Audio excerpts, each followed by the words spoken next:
everyone, this is Sam. And this is Karine, and we are Two Onc Docs. We're teaming up with GU Oncology Now to cover all things GU Oncology at ESMO 2024. I'm here with our GU expert, Dr. Karine Tawagi, who's an assistant professor at the University of Illinois, Chicago, and my podcast co-host. She'll be there live at ESMO in Barcelona, Spain, September 13th or 17th. But before she heads there, we wanted to talk about some exciting abstracts that she'll be seeing presented in the subspecialty of GU Oncology. So, Karine, tell me what you expect to have updates and what you're excited to hear about in the way of non-muscle invasive bladder cancer. Yes, so in non-muscle invasive bladder cancer, there are going to be a few updates. So first we have Sunrise 1, which will be presented on Sunday, September 15th by colleagues from the Netherlands. And this was one of the late-breaking abstracts looking at TAR-200 with or without citrilimab, one of the immune checkpoint inhibitors, versus citrilimab alone in patients with BCG unresponsive high-risk non-muscle invasive bladder cancer. And then we're also going to have another update in this space on an open-label non-inferiority randomized phase 3 study comparing the effectiveness of watchful waiting with intravesical BCG. And this is in patients with high-grade PT1 bladder cancer with PT0 resection on the second transurethral resection specimen. And this will be presented by Dr. Kitamura from Japan. Great. And so tell us about the abstracts that are covering muscle invasive bladder cancer. So we're just hopping to the next topic. Yes. So in the muscle invasive bladder cancer space, we will hear about Sunrise 4, another late breaking abstract, which is looking at TAR-200, so the pretzel device that we've been hearing a lot about in the last year or two, with citrilimab, again, immune checkpoint inhibitor, versus citrilimab alone as neoadjuvant therapy in patients with muscle invasive bladder cancer who are ineligible or refuse neoadjuvant cisplatin-based chemo, because generally for those patients, they either go to surgery alone or are offered bladder preservation options. And this will be presented by Dr. Necci from Italy, who I will also be interviewing next week after his presentation. Awesome. And we will also hear about an update from the Ambassador trial by Dr. Apollo. We first heard about this earlier in the year at ASCO GU, where she presented that there was a disease-free survival benefit with adjuvant pembrolizumab for muscle invasive bladder cancer, but it did not have an overall survival benefit. And so we're going to hear about the extended follow-up disease-free survival results and metastatic disease recurrence distribution for this trial. And personally, I'm very excited to hear about the results of nivolumab with chemoradiation as one of the bladder preservation options for patients, because that is definitely something that a lot of patients opt to go for if they don't want to undergo cystectomy. And probably one of the updates in GU that people are most looking forward to is the Niagara study in muscle invasive bladder cancer at the Presidential Symposium next Sunday, which is adding neoadjuvant durvalumab to GEM-CIS for muscle invasive bladder cancer, in addition to adjuvant durvalumab. And so there was a press release earlier this summer, and it did say that it demonstrated a statistically significant and clinically meaningful improvement in event-free survival and overall survival. And this will be presented by Dr. Tom Powles, who we previously did host on our podcast, Two Onc Docs. Absolutely. I can't wait to hear about the Niagara trial. It sounds like it's very promising, but you'll have to keep me posted. And so I also hear that there's going to be several intriguing abstracts on urothelial carcinoma that will be presented. So can you tell us a little bit about those? Yes. So in the metastatic space, Dr. Powles will also be presenting. In the metastatic urothelial space, Dr. Powles will also be providing an update on the exploratory analysis of Nectin-4 expression in EV302 with that frontline EV Pembro, for which she got the standing ovation at ESMO just a year ago. And there was a poster by Dr. Tyler Stewart at ASCO this year with an analysis of Nectin-4 RNA expression, which showed that the expression of Nectin-4 was correlated with a favorable prognosis and predicted benefit from EV. However, it was not associated with outcomes for patients treated with immunotherapy or platinum-based therapy. So I'm definitely looking forward to those updates. And at ASCO this summer, we heard about EV302 quality of life updates, but we will be hearing about Checkmate 901 quality of life updates by Dr. Bedke from Germany. And this is really important because many trials are capturing this quality of life data to help us with treatment decisions and discussions with our patients. And then next, there's a lot of excitement about HER2 in metastatic urothelial carcinoma. And Dr. Galsky will be presenting the preliminary efficacy and safety of disitamab vedotin, or DV, with pembrolizumab and treatment-naive, HER2-expressing locally advanced or metastatic urothelial carcinoma. And another update in the metastatic space, Dr. Koshkin from UCSF will present results on the final analysis of the efficacy and safety from the phase 2 study, which evaluate futibatinib plus pembrolizumab. They're always a mouthful. Yeah, in metastatic urothelial carcinoma. And this is one of the next generation covalently binding FGFR 1-4 inhibitors. And I'm also personally looking forward to a session on variants in bladder cancer by Dr. Hussein, because I see a lot of patients with variant histologies in Chicago.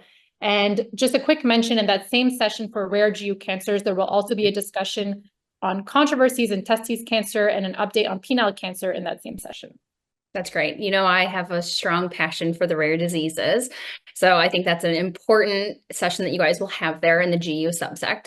Also, I think, again, hitting on those quality of life updates is huge. I mean, we see that in many other solid tumors, and it does matter. We've said this before, it's not just PFS and OS. We really need to know what we're doing to the patients and how the patients feel on this.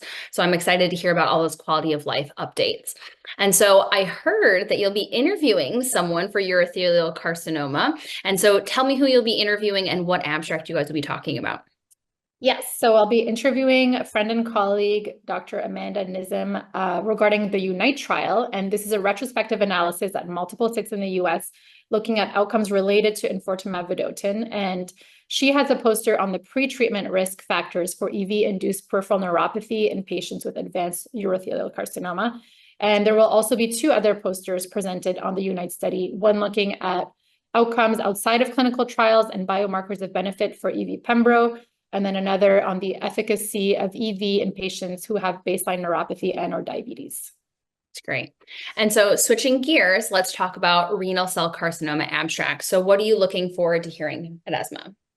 So I think most of the updates that I'm excited about in RCC are in the metastatic setting. So we're going to have in the second line or third line setting an update on the phase 3 TiNivo-2 study, which will be presented by Dr. Tony Choueiri next Friday. And this was one of the late breaking abstracts, which is looking at tivozanib with nivolumab versus tivozanib monotherapy in patients with renal cell carcinoma following 1 or 2 prior therapies, including a prior immune checkpoint inhibitor.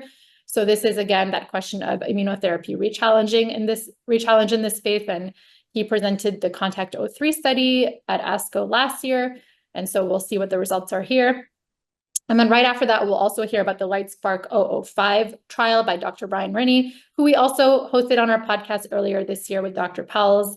And this is a final analysis of the LIGHTSPARK-005, which is looking at the HIF-2 alpha inhibitor belzutifan versus everolimus in participants with previously treated advanced renal cell carcinoma. And I'm really looking forward to results from Sunny Forecast, which will likely be practice informing for picking a regimen in non-clear cell RCC. And this is a phase 2 trial of Ipi/Nivo versus the standard of care in non-clear cell RCC by Dr. Bergman from Germany. And finally, in RCC, I'm looking forward to a session by Dr. Barada on non-clear RCC, because this is a very heterogeneous group, and there were a couple updates in the NCCN guidelines for this group of diseases this year. Great. And, you know, like we talked about earlier, kudos to you guys in GU Oncology for such fun names to your trials. Sunrises and sunny forecasts. I love the positivity and the outlook, and you have a sunny shirt on today. So lastly, tell me about what you're expecting to hear from the way of prostate cancer at ESMO 2024. So on Monday, the 16th of September, there's going to be a few prostate updates. So first, in the M0 CRPC, there's an update from the randomized phase 3 trial evaluating transdermal estradiol versus LHRH agonists for androgen suppression by Dr. Langley from the UK. Next, in the metastatic castrate-sensitive space, we're going to hear about ERA-NOTE on darolutamide with ADT versus ADT alone by Dr. Sad from my very own Montreal. And so this is looking at darolutamide in this space, which we have approved in the triplet setting based on the AirSense trial. And currently we have approval for abipred, enzalutamide, and apalutamide in this space, but maybe now we're also going to get the approval for darolutamide without the addition of docetaxel. And also in the castrate-sensitive space, we're going to hear overall survival results about adding metformin to ADT for patients with metastatic disease in the multi-arm STAMPEDE arm of this trial. And this is by Dr. Gillison from Switzerland. And in the metastatic castrate-resistant prostate cancer setting, there is going to be an update on SPLASH by Dr. Sartor, who I will also be interviewing in Barcelona following the presentation. And this is evaluating the efficacy of lutetium in PSMA-positive metastatic castrate-resistant prostate cancer following progression on an androgen receptor pathway inhibitor, or ARPI. And then right after that, there will be an update on upfront PSMA, which is a randomized phase 2 study of sequential lutetium and docetaxel versus docetaxel in metastatic hormone-sensitive prostate cancer by Dr. Azad from Australia. And so this is kind of the question of the sequence of chemo and lutetium, which, a lot of patients don't want to get chemotherapy. So with increasing results in this space, maybe there's a case to give lutetium before chemotherapy. So definitely looking forward to that. And we're going to hear an update on the final overall survival data from CONTACT-02 on cabozantinib and atezolizumab by Dr. Agrawal from Utah. This was initially presented at ASCO GU earlier this year with PFS improvement, but there was a lot of criticism over the control arm of ARPI switch. So we'll hear about that. And then finally, I'm looking forward to a session by Dr. Kim Chi from UBC on where we are with radioligand therapy for prostate cancer. Well, Karine, you have a jam-packed schedule. I think you went through about 20 abstracts in rapid fire during this interview process. So I know you're excited, I'm excited, but I'm also very jealous that you'll be at ESMO 2024 without me, your partner in crime. So stay out of trouble, but also have a lot of fun. And then you guys can follow along Dr. Tawagi on our Instagram as well as our Twitter, Two Onc Docs, and her personal Twitter account, Dr. Karine Tawagi. And I will be presenting on all of these exciting updates when you come back stateside after ESMO. So stay tuned, everyone. Travel safe and enjoy the conference.